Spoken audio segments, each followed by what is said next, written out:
նախ ինչ պայքարը ինչ ձև են պատկերացնում, որ նույն Սամվել Կարապետյանի ազատ արձակման այս գործընթացը ինքը կարող է վերածվել լուրջ շարժման։ Իսկապես։ Մենք արդեն տեսնում ենք, որ քաղաքական ուժերը, հոսանքները ինչքան իրար մեջ պարակված են, բայց Սամվել Կարապետյանի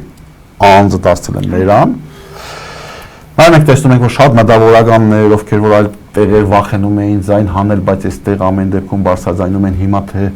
ամեն մեկը թող իր խղճով, որ մեկը ինչի համար է բարձրաձայնել սարալը, հարց է, բայց ամեն դեպքում փաստը մնում է փաստ, որ Սամվել Կարապետյանի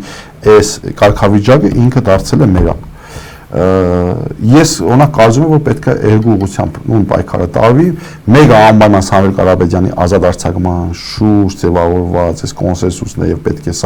սա խթանել, սա ուժեղացնել եւ վայ այն քաղաքական ուժին, վայ այն քաղաքական գործչին, ով կփորձի այս ամեն ինչը ծառայեցնել իրենց անձնական ներկուսակցական շահերին եւ կփորձի այստեղից դիվիդենտներ քաղել, որովհետեւ որ ամեն ինչ դրանից էլ սկսվում է, ասեմ,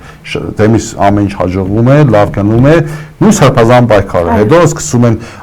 ամեն մեկը իհայտ գալ եւ իր ներքաղաքական, հա, ես արեցի սրանից, ես սրանեմ, անեմ, ու այսպես դառնում է, այսպես ասած, այստեղ էլ ես այդ վտանգը տեսնում եմ անգեզ ասած, եւ ուղղակի մի բանում համոզված եմ, որ Սամվել Կարապետյանը եւ եղբայրը իրենք փորձառու են եւ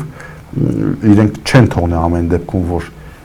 այս պայքարը վերածվի ինչ-որ մի հատ կուսակցության համար տրամպլինի եւ այստեղ շատ կարեւոր է սոպայվի մինչեւ վերջ եւ զուգահեռ այո պետք է Հայաստանի բնակչությանը տեսեք ինչ կա, հուսահատության մեծ ալիք կա, մարդիկ ապագան չեն տեսնում։ Մարդիկ